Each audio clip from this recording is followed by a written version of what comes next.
Welcome to Friends Talking Nerdy. This is Tim the Nerd, and by the end of today's episode, you're going to find out what happens after a dog that's over 100 pounds wants to show you its world famous bowling ball impression. Seated next to me with someone who can use both of her legs right now, we have Professor Aubrey. Say hello to our friends at home. Hello to our friends at home. I've made no secret that I'm an introverted person. I've come to love and hate it in a lot of ways, and it's but all about finding that right balance. Because as the article that we're going to go into today tells you, the article called "The Do's and Don'ts for Living as an Introvert" by Sophia Dembling. Again, the link will be in our show bio. There is still a social protocol whether you're an introvert or not. So if you do something like make plans and then bail at the last minute, you got to be held responsible for your actions there, right? Sure, but I don't know what that looks like.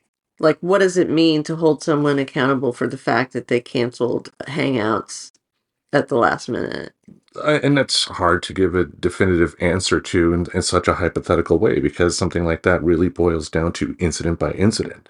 I mean, everybody, life happens, and I think people get that. So I would think most people would give the first one or two instances of that happening as life happening, but more it happens, then at some point you got to say, hey, do you really want to go to this or not?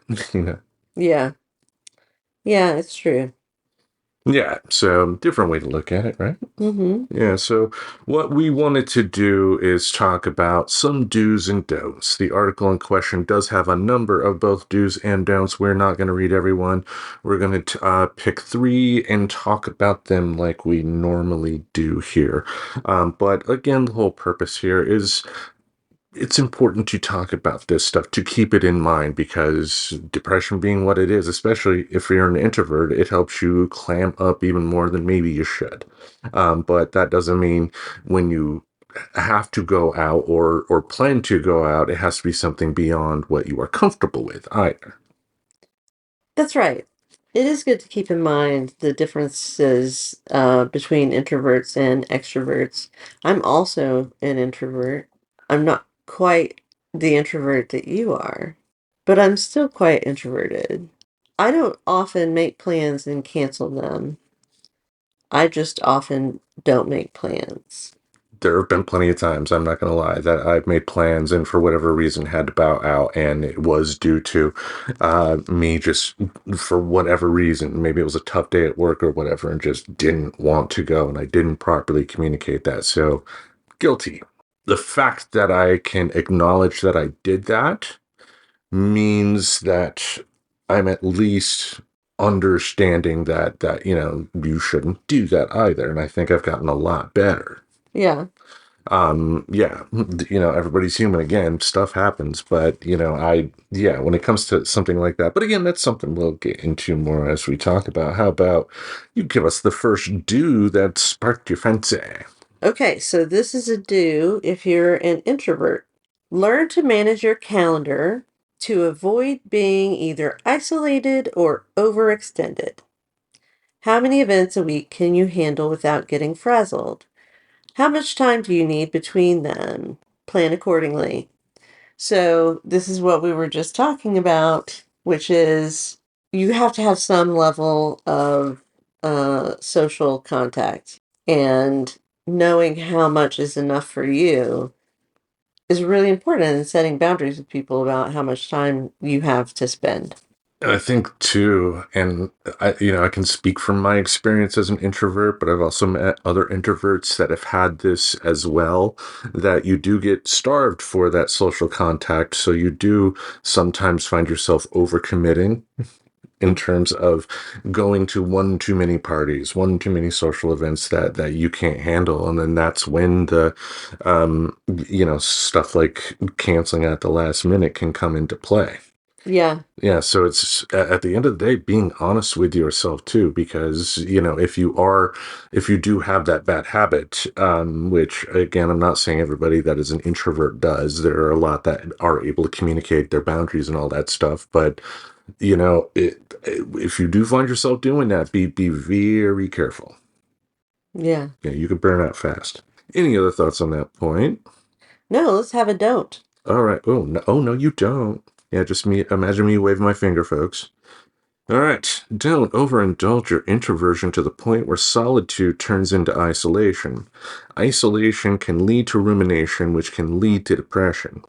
Just as you learn what it feels like to be overextended, learn to recognize when you are getting isolated and force yourself to act on it. Make a plan with someone, leave the house. Very important words. The thing that isn't really filled in, and we've discussed this before, these types of articles are condensed in a way Reader's Digest articles are. So, very basic crime, you know, very, very basic articles talking about this topic. So there is a lot more that can be said about it. I think the important thing, again, is leave the house, but do it in a way that is not going to overextend you. It isn't going to put you in a state to where you need even more time because you overextended yourself. You have to know your limits of what you can do outside the house and when you need to be in the house. It's just a matter of properly communicating that with people that want to be in your life. Well, I think what they're saying in the article, though, is you have to force yourself to get out of the house to do something. And I said that. That's even, yeah. If even if you do have to get out of the house, whether it's something that you gladly are like, yes, I can't wait, or you're like, I just have to get out and do this just to get out and do this. But it's a matter of putting in that effort to do something. Yeah. Yeah, and again, it's all about your limits. If it's something that's once a week, great, once a week. If it's once a month, great, it's once a month. That's what you can handle. Just, again, put in that work. And like we talked about before with, plans canceling, keep that in mind. I know I'm not the only introvert that has done that, you know. No, and I didn't say I've never done it. I definitely have done it. Yeah, it's just acknowledging that the pain that can cause, especially over time, because again, most people are going to be quite generous and give you a couple before they start questioning. Yeah, most people are nice that way. Yeah. Anyway, how about another dude? Okay, let's what are we gonna do? We are gonna say no thanks when you don't want a company and yes, please when you do, and learn to recognize the difference. You might have to think a bit before you commit to anything. There's nothing wrong with saying, let me get back to you, and give yourself time to check, to decide. Just be sure to get back to the person in a timely manner. The thing that is most difficult here is learning to recognize the difference between a yes and a no, or something that I want to do versus something I don't want to do. I mean, It's actually like a skill to be able to do that. yeah, and I don't have it well myself. But logically, yeah, saying to somebody, let me get back to you. Like asking somebody to like a dinner party. I'm going to sound sophisticated and adult now that I'm 48, a dinner party. But if someone invites you to a dinner party at their house, like 2 days after, they invite you, that is kind of short notice. So, it is something that I feel is realistic to be able to say to somebody, let me check back with you. It's just having the courage to do that, I think, is your point, right? Well, and to not feel pressure to do something you don't want to do. Yeah. And yeah, two things you don't want to do, have that courage to say no. Know what you like and what you don't like. And then you have to say yes to the things you like and no to the things you don't like. It sounds so easy. And maybe it is for some people. Maybe it's like not a problem for certain types of people to do that. But when you're an introvert, it's like you have this thing of like, once they just get to know me, then they'll like me. But it's how to get into a situation to show people what you are like. It's like everything is scary at that point. I mean, I've talked about like awkward dates, like the thigh lady, That lady. where I rubbed her thigh. Probably could have got a lot more touching in other areas, but yeah. I don't know why I said that, but So what you're saying is that was your attempt to reach out to get some social contact, but that you didn't feel successful in those attempts. in that particular way, yeah, and obviously in that situation that I just brought up is a very specific type of social contact, you know. Yes. But anyway, thank goodness there's editing, folks, right? Yeah. Well, let's hear another don't. Don't completely discount the value of loose ties. Yes, introverts prefer fewer, deeper friendships, and that's one of our strengths. But it is also to our benefit to maintain wider circles, if for no other reason than that things happen. People move away, pass away, friendships grow apart. You want people in the pipeline should you lose a close friend for some reason. What are they, Oompa Loompas? I'm gonna hold some people in reserve for when my real friends die. Yeah, I was on the bench of friendship. He called me into the gang. Okay, sorry. Keep going. All right. This also applies to marriage. I've seen many very sad people in my bereavement support networks who did not maintain relationships outside their marriage and suddenly find themselves grieving and isolated. And that is a good comparison because it is an easy trap to fall into when you're a young married person of wanting to just be with the other person that you love with all your heart all day and all night. I know, isn't that sick? Yeah, I mean, it's like one of those things I wish I could go back and like smack myself upside the head and give me a little pamphlet about, what all the chemicals that happen in your brain at that type of that type of situation too. What do they call it again? The honeymoon phase? Yeah. What do they call it again? I think they call it NRE. Yeah, they do. New relationship energy, Yes. which is, very similar to the honeymoon phase. I mean, it is the honeymoon phase. Yeah, I think it's just other words for the honeymoon phase. It really is. Because, that's so heteronormative, implies weddings and that sort of thing. Yeah, and as we know, like, relationships come in all unique shapes and flavors, I think too when it comes to comparing this to the introvert struggle, I mean, and it may sound callous, but I think what they're trying to say is, you at least don't want to be that person that people find 3 weeks later because of the odor coming out of their apartment. Yeah. And rough to say it that way, but that is one reason why you have that support. So you have people checking on you. So if you did accidentally fall and hurt yourself, you're not going to die because no one's coming, you know. Right. Also, too, when it comes to friendships, I mean, I think technology has also opened the door to different ways to have friendships as well. Absolutely. That is a very good point. Yeah, But at the same time, I think it's still important to get out of the house. I agree. And you're right, it could be at any interval, just so long as it's like eventually happening. I think that's cool. How about your number three do? Number three. Number three? Number three.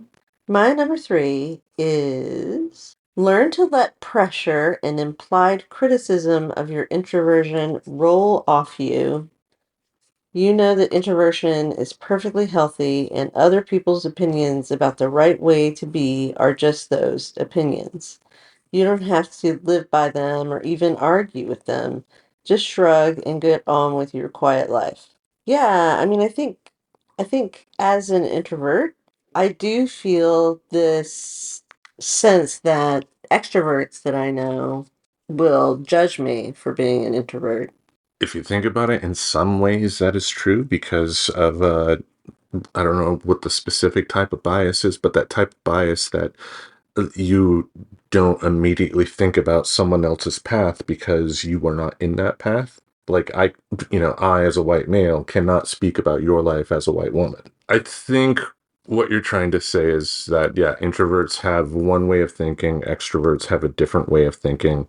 When you are an introvert, you're going to think like an introvert. You're not necessarily going to think of the needs of an extrovert, and vice versa. It does Here's the thing. take empathy. Here's the thing. I think for me, it feels like there's social pressure to be externally social, and there's not social pressure to have alone time. Do you know what I mean? What do you mean?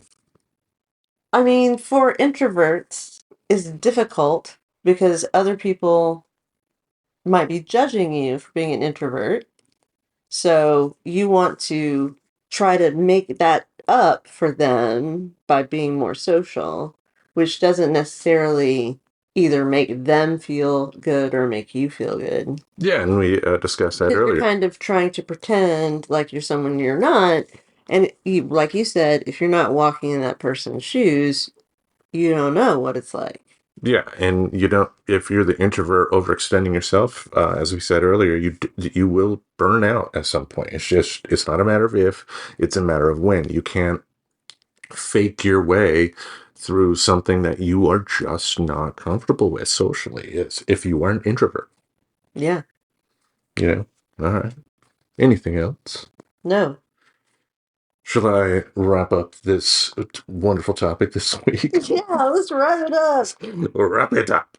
Don't always rely on others to make plans or to choose you as their friend. If you don't always want to be surrounded by extroverts doing extroverted things, you will need to reach out to other interesting introverts you know and make introverted plans.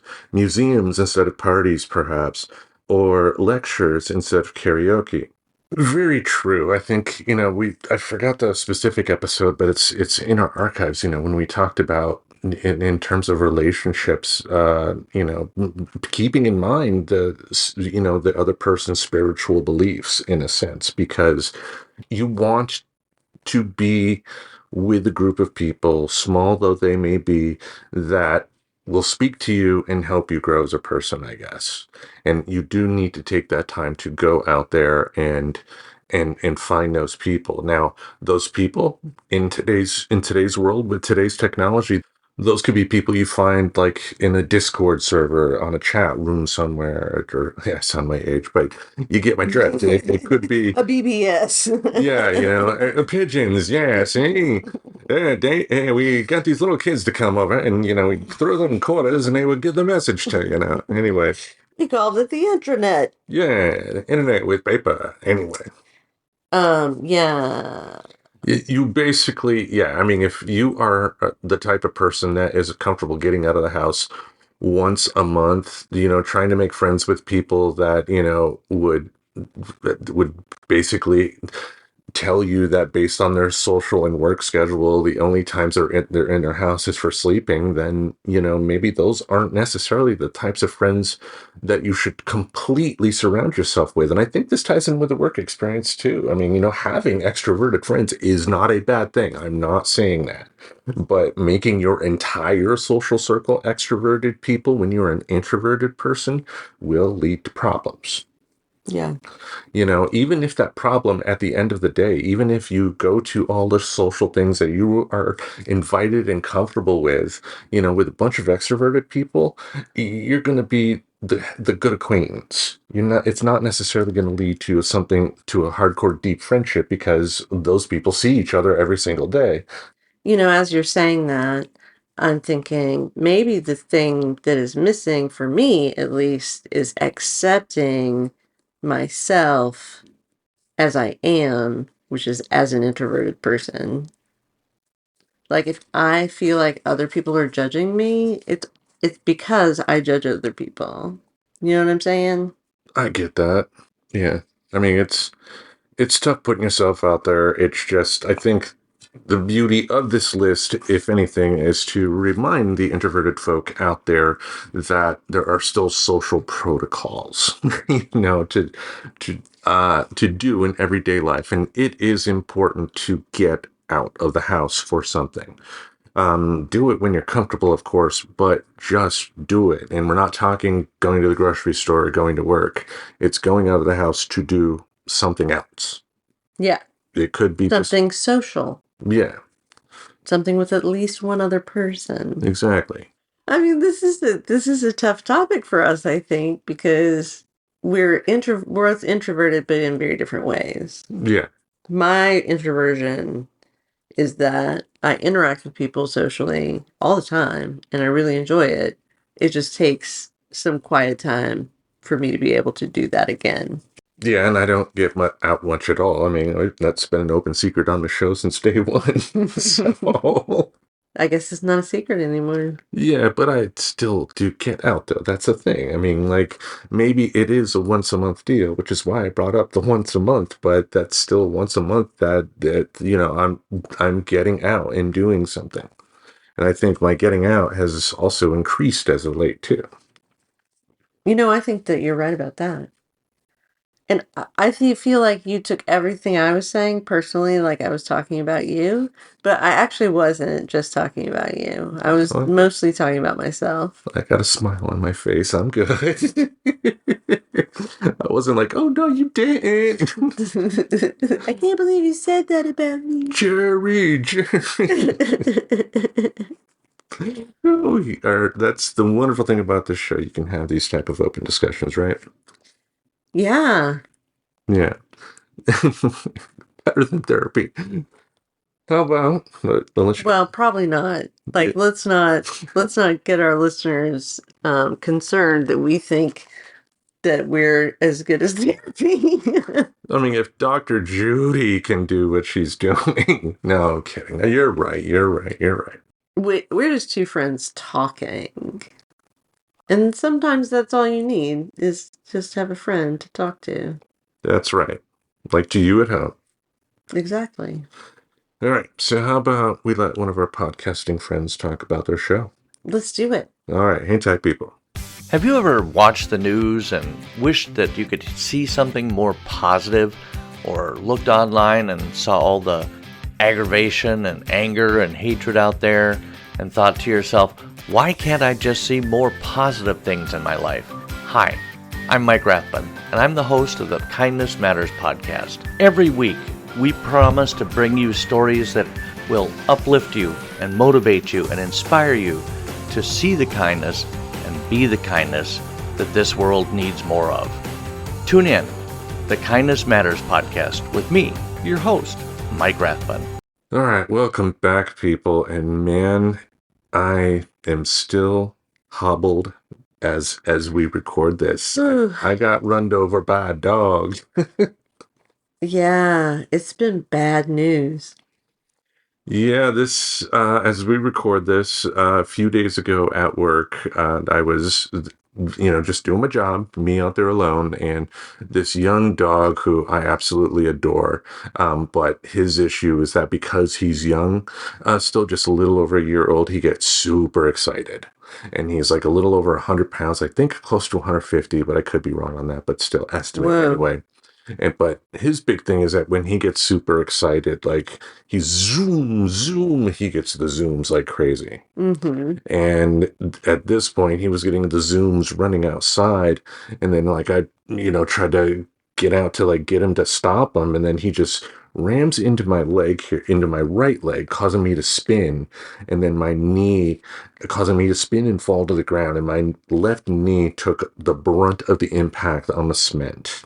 And luckily, I had my elbows out too, so my elbows are a little tender, but like nothing. Nothing compared to the knee. Oh, nothing compared to the knee. Like, but the thing was, I still had 3 hours of work left with all them dogs, and I could stand up and I could hobble around.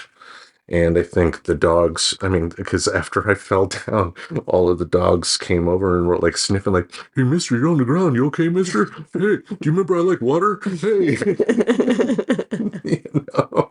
Like that. So, Yeah, they were probably quite confused. yeah, why is he on the ground? Hey, mister. And they do.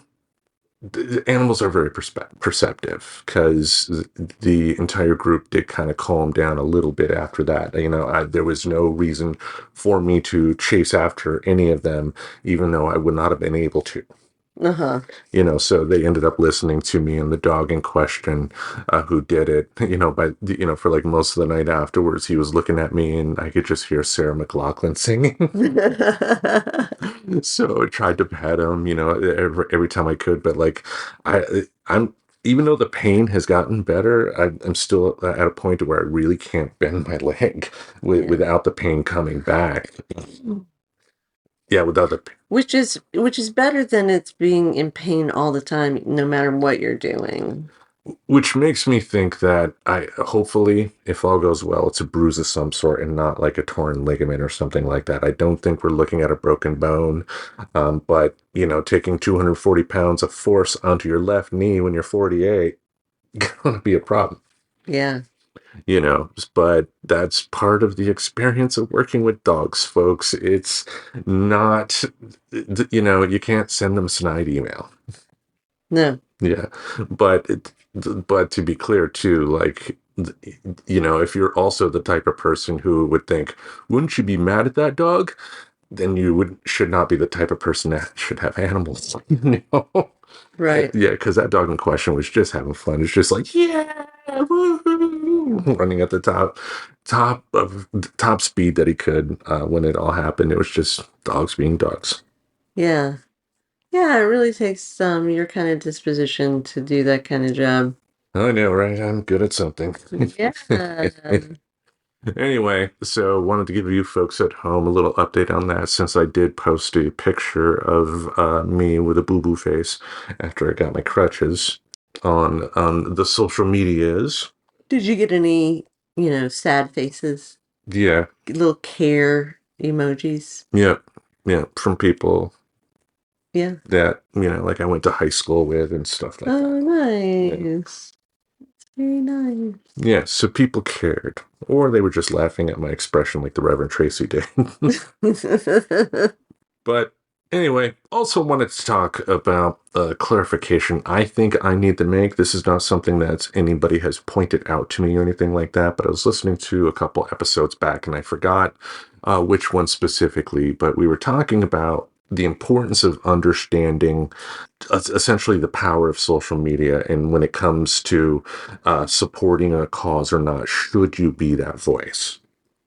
And I think may have come across sounding like I was endorsing don't say anything at all. And that was not my intention to do so. What I meant was understanding the power. It's as simple as that. Like, a few years back when the Joe Rogan experience first became a Spotify thing, and there was something related to a COVID conspiracy person he had on a show that had a big conspiracy, and a lot of people were, leaving Spotify in terms of artists like Neil Young, remember? Mm-hmm. That situation. A lot of podcasters did it too. And we have had Spotify for Podcasters as a podcast host for a few years now, and we did not leave because our show's listeners are about the same then as they are now. And I'm proud of that number, but it's not a bit like if I, wrote a nasty letter to Spotify and says, I'm bringing my podcast elsewhere, they're not crying. They're not going to get on the phone to say, what can we do to keep you here? But, that's the whole thing about collective action. Then it only, me as an individual worker, I can't get, any leverage against my employer. I have to band together with my other workers, and And then I I can affect change. And I don't disagree with you there, but when it comes to the specific topic of what I was talking about a few episodes back about social media, though, Mm. I think there is the point to where you have to really understand your power more, because also too, like there are plenty of like left-wing celebrities that are out there who get lots of follows and lots of likes because they say a lot of bad things about conservatives, and I may agree with a lot of what they say, but do they give my side of things out there in terms of the political sphere a good look? They do not. What do you mean? They're not good satirists? I'm not talking about the satirists. I'm talking about people like Richard Marx, the 80s singer. Yeah. Yeah, he's now. Whatever you do. Yeah. Wherever you go, That was Bryan Adams. I No, will be no, right. That is Richard Marx. Sorry. waiting for You're you. like, I'm older than you, Tim. I remember. I gave you the eyes just now. Like, I know I'm right. Yes, the lawyer eyes came in, and I was like, I'm oh, envisioning him with his big frizzy hair and everything. yeah, like, you won't like me when I litigate. Anyway.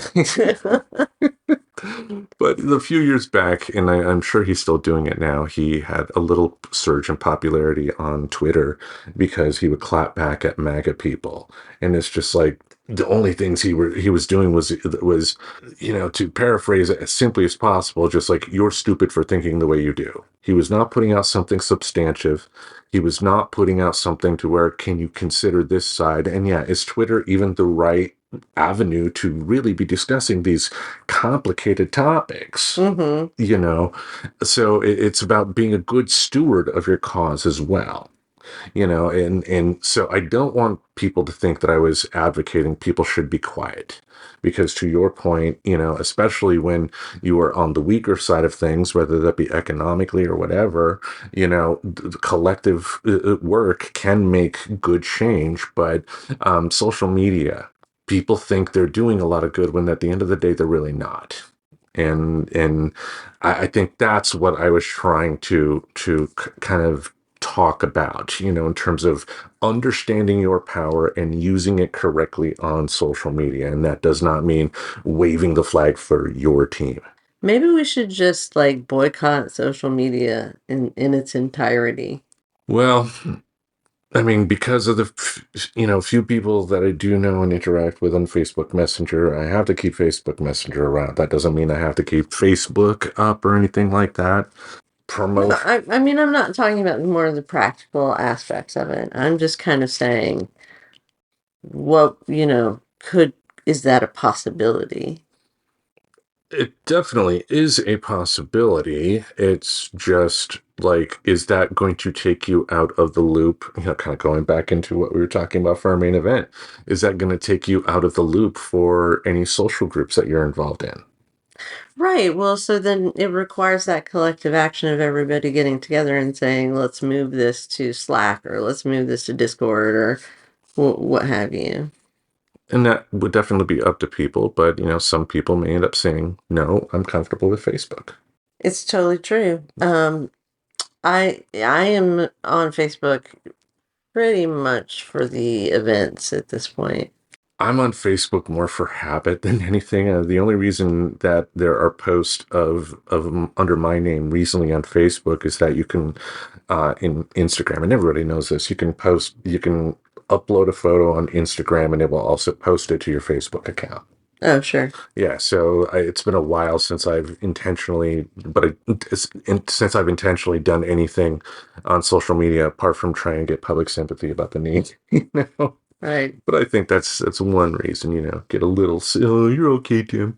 I guess it's really good things you want to put on there and really bad things you want to put on there. Well, I mean, it's like social media, you do get what you sow. It's just there's a lot blowing at you these days on social media compared to how it used to be. Because, like, I think the big reason I think we can both agree Facebook has lost a lot of its quality is because of them, thanks to an algorithm now pushing far too many groups that are out there and not showing you the posts from your friends that you actually want to see.